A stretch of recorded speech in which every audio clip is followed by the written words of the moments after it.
Hello, everybody. This is Rick Manning, President of Americans for Limited Government, joining you on this late afternoon on Wednesday, March 8th. Hard to believe. The big news today is that something's happening that I don't think has happened in history. The House of Representatives in February voted to take down, to rescind, to disallow uh, a bill passed by the District of Columbia, their city council. It had been vetoed by the mayor of District of Columbia, and then the veto was unanimously overridden by the city council. And that was a rewrite of the Criminal Justice Code of the District of Columbia. The rewrite of the Criminal Justice Code effectively did all the woke stuff that you see coming out of California and all the big cities where crime is out of control, and they're basically were um, ceasing a lot of uh, felony prosecutions for things like carjacking. A number of crimes were having the length of sentences reduced, and it was all in all, it was for a city that is beginning to have rampant crime, where tourism has been really curtailed because people are afraid to come here. Quite honestly, it is the fact of the matter is. Uh, the District of Columbia is beginning and has been embracing a criminal culture, and it's becoming a much more dangerous place to be. There have been a number of high-profile cases of carjackings, which have led to people dying, and the people of the District of Columbia are pretty tired of having this criminal behavior running rampant in their streets with very little they can do about it. The city council moved ahead. They passed this criminal justice reform, 400-page complete rewrite of their criminal justice system.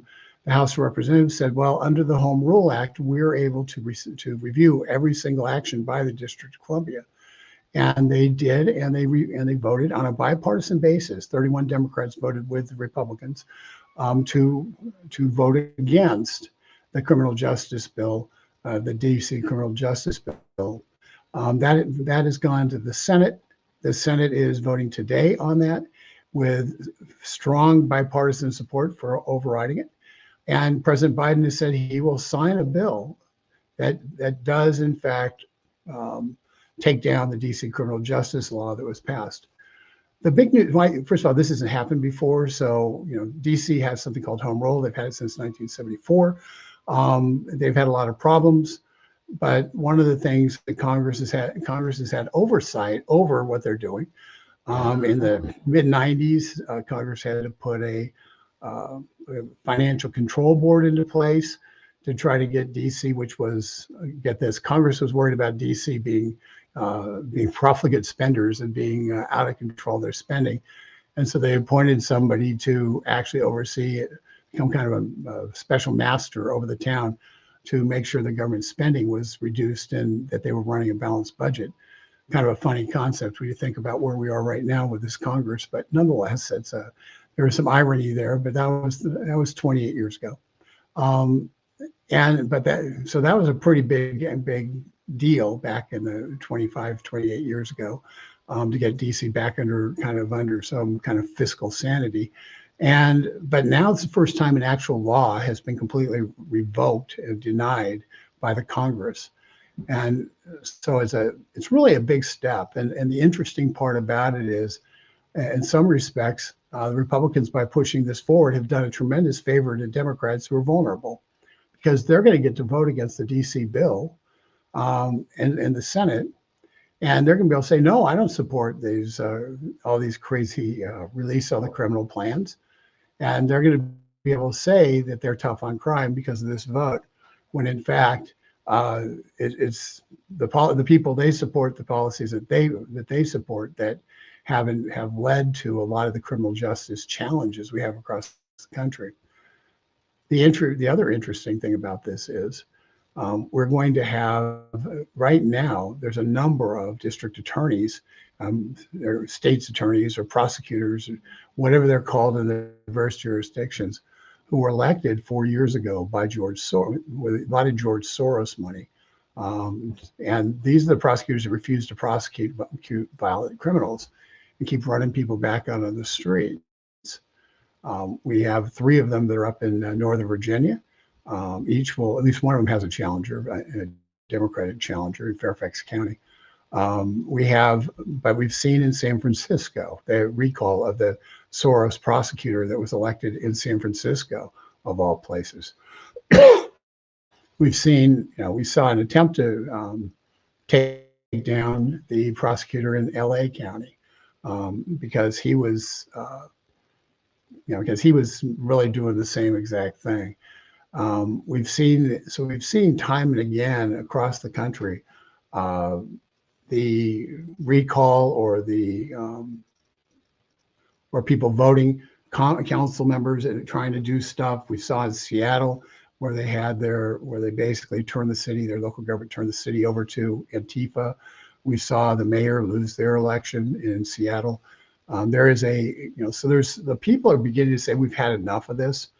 And the fact that Democrats in the Senate and Democrats in the House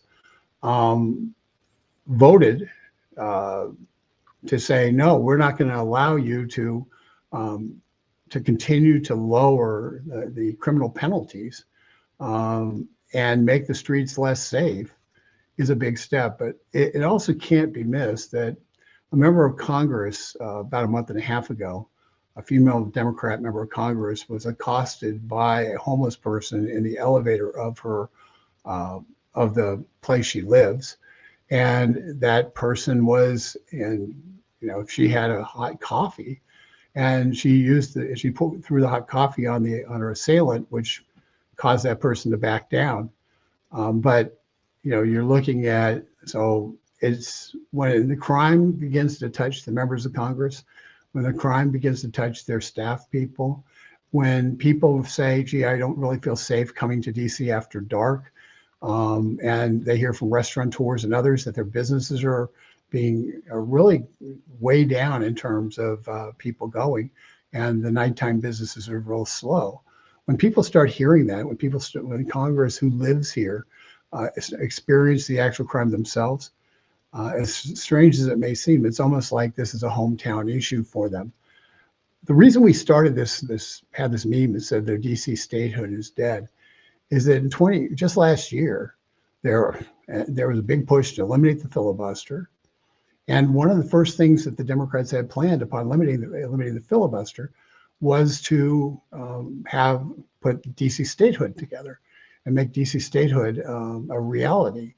And so that was on their agenda because they wanted they wanted 2 additional electoral votes out of it. They wanted 2 additional senators out of it. And that way kind of cementing their majority in the Senate. Fortunately, they weren't able to get that done. But the irony to all of this is simple. And this is, everything you need to know about politics. Last year, the same senators who would have voted to eliminate the filibuster so they can make DC a state, today are voting to make it so Congress is overriding the District of Columbia's law that decriminalizes a lot of criminal behavior, lowers penalties, and has a lot of other impacts. And saying, in fact, well, we don't even think you're a very good city, let alone a state. So the same people wanted them to be a state, which would have negated their capacity to take this exact action a year ago, are now voting to negate an action which affects their own personal safety. And so that's why I put in that DC statehood is dead, because when John Tester from Montana and various other senators are voting to say, no, we don't believe you really do a very good job, and we're going to override your decision as local authority under our control. It's very hard then for those people to then justify to their constituents, well, then why did you vote to make them a state? And so it puts the Democrats in a fix, and it sets back DC statehood for a few years. And that is a good thing because they were on the cusp of having statehood. The reason DC can't have statehood is not straight raw politics. The reason DC can't have statehood is because the federal government has to have a neutral place where the purpose of that place is to house and protect the federal government. That's the primary purpose of the district. It's, they wanted, when the District of Columbia was kind of conceived, it was a gift from George Washington, the land was, and the district was essentially conceived to be a place where the seat of federal government would be. The people who worked, because remember, we didn't have cars and stuff, so you had to live pretty close to where you worked. So the people who worked in the government were all living there. And the idea was simple. They did not want, wisely, did not want those who were the biggest beneficiaries of increasing government, the federal worker. They did not want those people to be able to have an impact on the decisions made that directly affected their income, directly affected their livelihood. They didn't want the ship driven by people who were not, who had a vested interest in the outcome. And so they made it, so the founders made a decision to say, we're going to set the district apart. There's a lot of talk about, becoming a state and the impact of DC statehood on statehood for territories. The truth is, most of the states in this country started out as territories. Arizona was a territory. Most of the Western states were territories. In fact, most of the states that weren't part of the original 13 were territories. And so you've got this idea the district is even more distinct than territories like Puerto Rico or Marshall Islands or American Samoa, places like that. It's even more distinct than that. It's more distinct than that for the simple reason that I gave, and that is it's set aside as a place whose primary responsibility is housing the federal government. And the duty of the people who are actually overseeing the city police force and the like is to help provide that protection.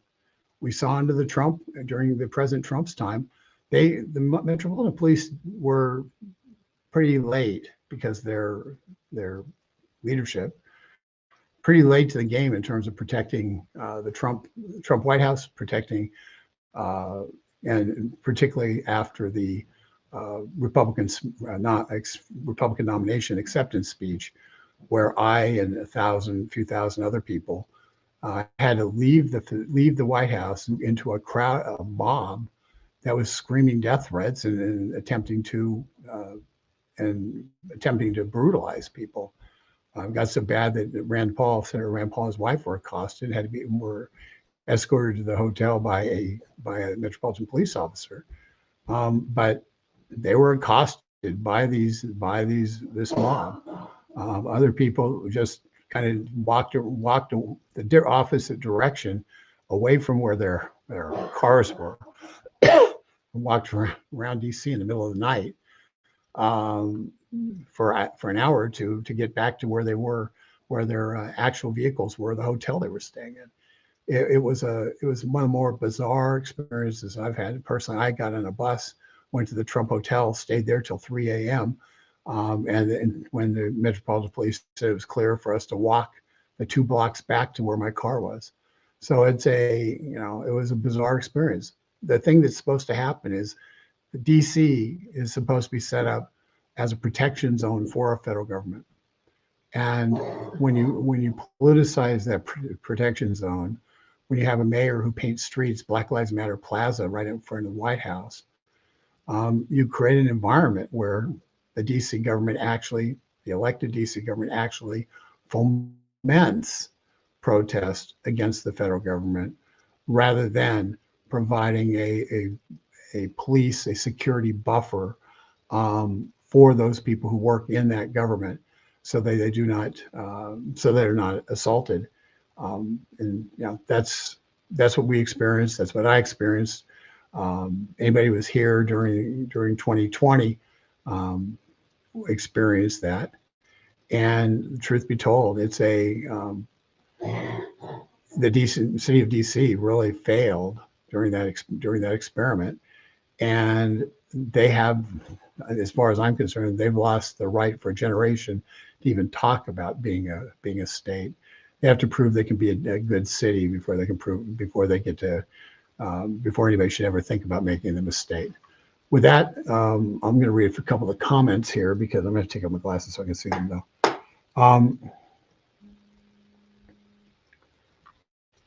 The first one is Schumer's going on a rampage because of January 6th videos are being shown. He's trying to stop it. I wonder why. Well, Michael, I'm going to tell you, I've got I put up a thank you to Kevin McCarthy that we are making available. It's going to be going out via email tonight to the people on our list, 100,000 people on our list. But it's also up as a standalone post on Facebook, and I believe if you saw this particular announcement, you should have been able to have seen a link to be able to participate on that. It's really important that Kevin McCarthy get support because he's getting lambasted from the inside the Beltway know-it-alls, who were the exact people who were throwing their bodies in front of releasing any of those tapes. And anybody, I talked about this yesterday, so I don't want to go down this path too far, but it's important that we go and we actually give Kevin McCarthy a pretty robust thank you. And so we've put up that petition vehicle to do so. We're going to send it over to McCarthy's office on a daily basis. And he needs to hear from people thanking him. He doesn't always, I don't always agree with Kevin McCarthy, but when we do agree with him, it's really, really important that we tell him thank you and let him know that his efforts are appreciated. So that's I think that's a really something that everybody can do. And we've tried to create a vehicle that we can do it. And Karen, Karen Schumer's doing just to get the votes. 100% correct, Karen. The Republicans won the House of Representatives based on House districts that they picked up in New York City, not New York City, in New York State. Representative Lee Zeldin, who ran for governor, who gave up his congressional seat to run for governor, made crime the #1 issue in that campaign, and he ran a really strong campaign, and he came close to winning. But most importantly, he ended up getting a number of congressional seats. He pulled them across the wire. And I've heard Republicans say, if not for Lee Zeldin, the Democrats would be in control of the House of Representatives. And I don't think they're far from wrong. And that was all based on this crime issue. Schumer, being from New York, was very much aware of that. He was up for election at the same time. He heard the same concerns, and he knows how potent this issue is. And so he is, while he will push through judges who will refuse to, will do things that destroy criminal penalties and provide, really create big holes in the criminal justice system. He also, politically knows that this is a mistake. He has to protect his members. So he's bringing this vote up to protect senators who need to vote against it from states like Ohio and Montana and Nevada and Arizona and elsewhere. So yes, this is a political vote that Schumer's bringing up. Ironically, the DC City Council member who introduced the criminal justice bill that's being vetoed right now by the Congress and will be signed by Joe Biden, according to his statement. They got together real fast and they said, oh, well, and they rescinded the law very rapidly once the House started taking action. And so he made this point, well, if Republicans want to have a vote today on this in the Senate, they can, but it's just a show vote. Well, the fact of the matter is, the reason they're having the vote is because the Democrats want a show vote, because the actual legislation was rescinded after the House passed legislation to veto it, and President Biden came out and said he would sign the legislation. So that's kind of where we're at. Let's see, where do they have? Get rid of useless committees would be a good start. Yeah, it's a that's something that we have to make a complete revamp of government. And the fact is we have problems with a lot of the employees in government. That's why Americans for Limited Government is so focused like a laser beam on doing things that are designed to make it so the federal workforce has to be more responsive to the people.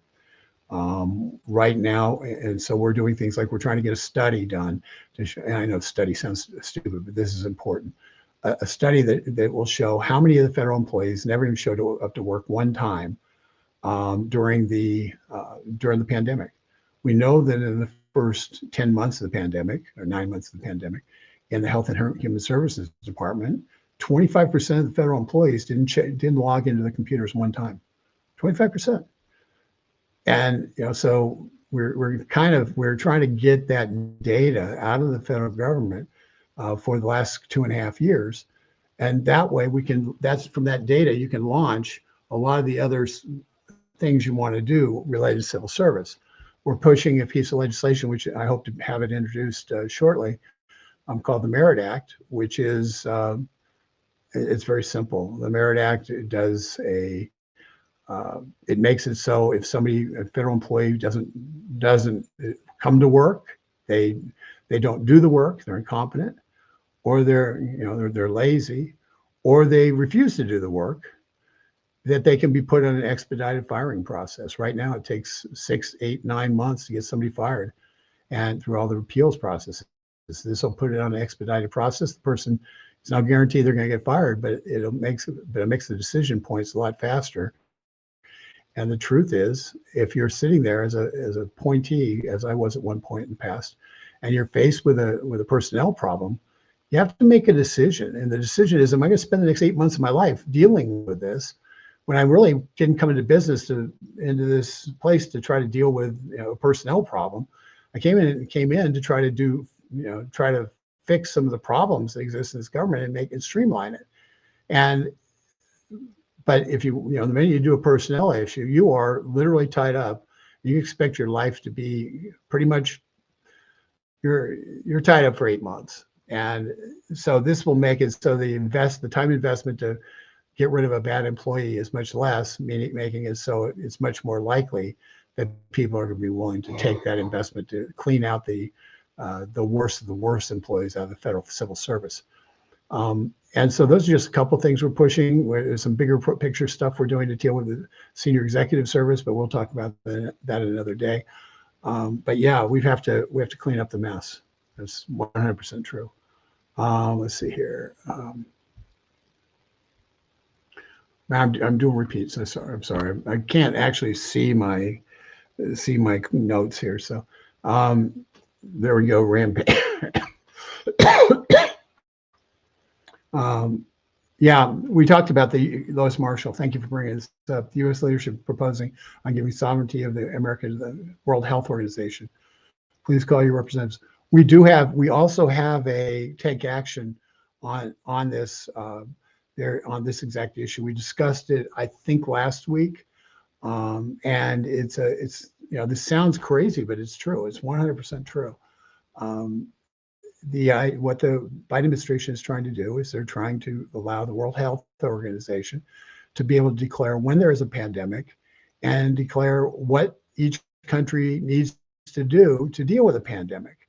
And and if a country doesn't like it, well, then the World Health Organization can go after them in a number of different ways.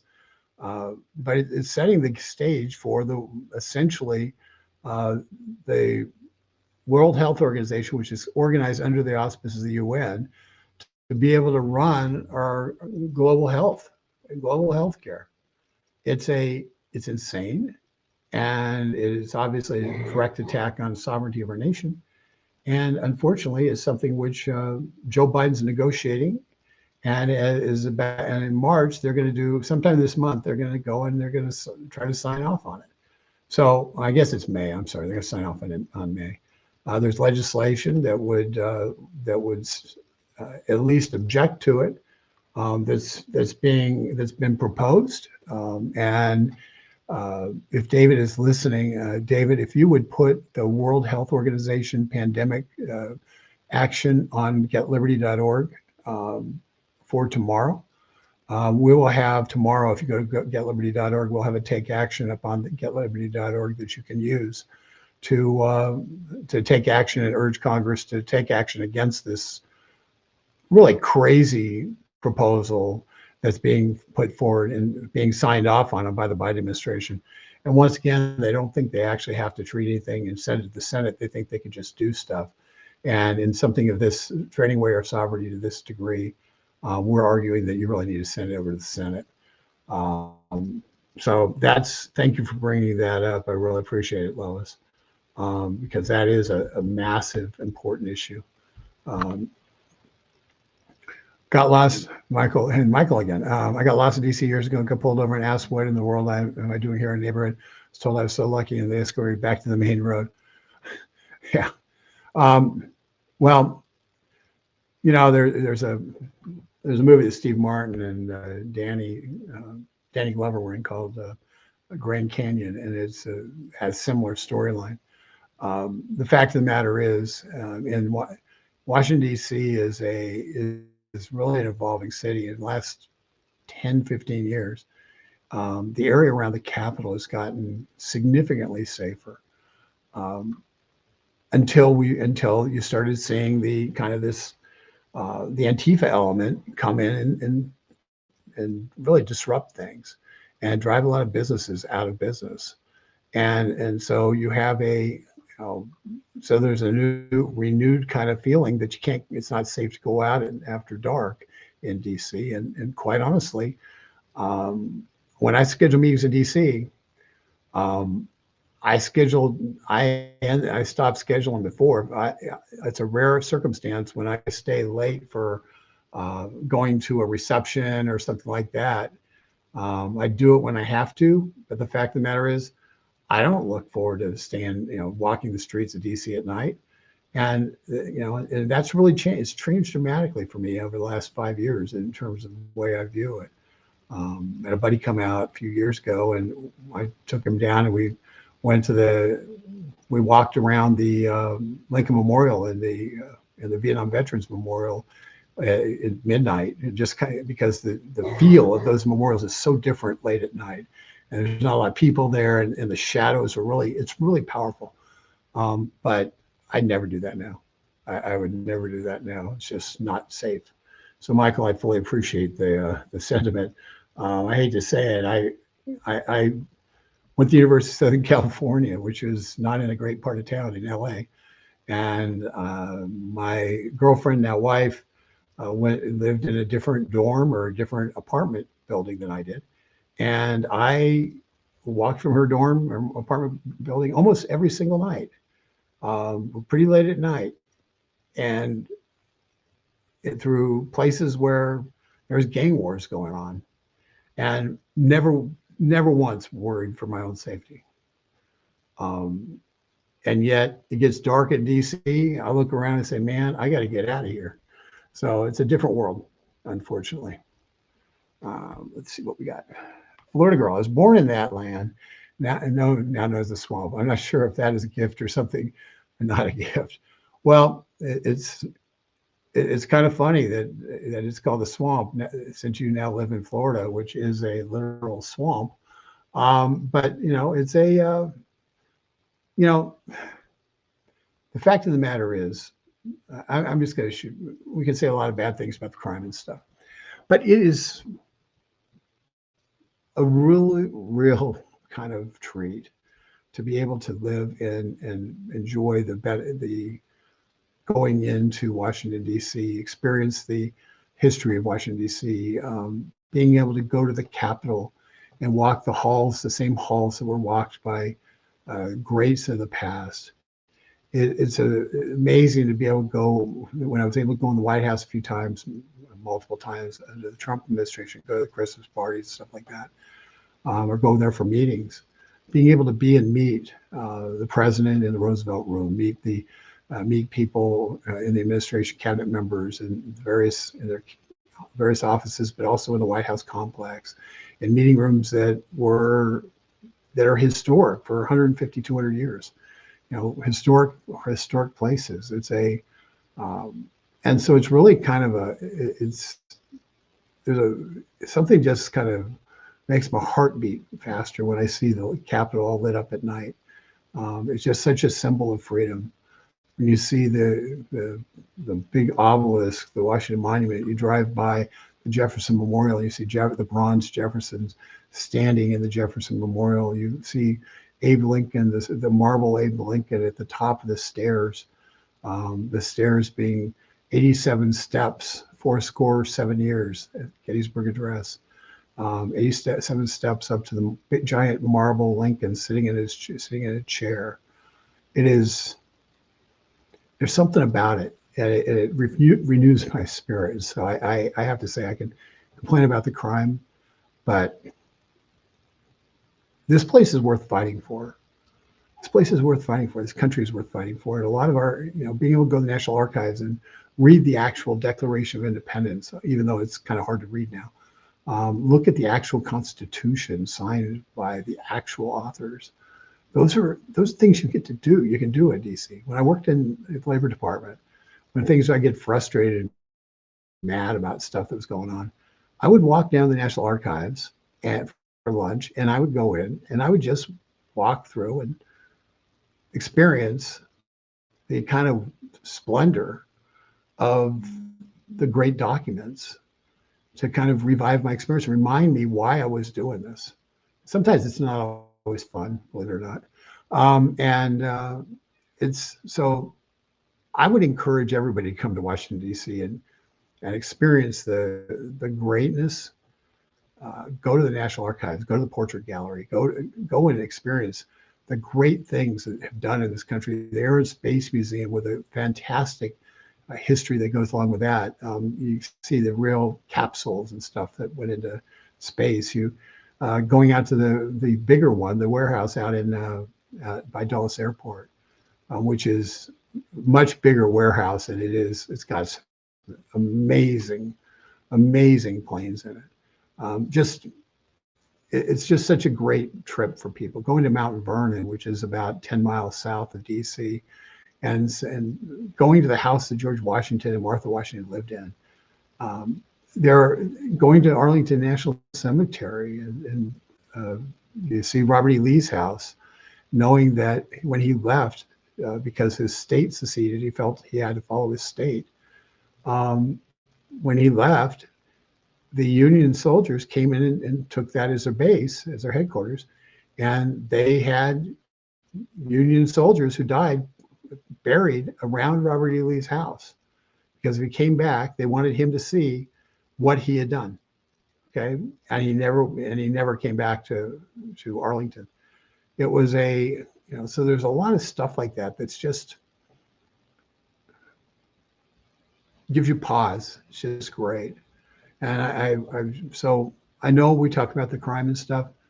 This place is DC is worth visiting, because it's not enough to see it in pictures. Being here matters. It fills your heart. It renews your spirit. And it's really, I think, a valuable trip. So with that, I'm going to just get out. I wasn't meaning to talk about, do a tourist board thing for Washington, D.C., but it is, in fact, I think, one of those great opportunities in life, and bring your kids, your grandkids, so they can, and tell them why the history is important.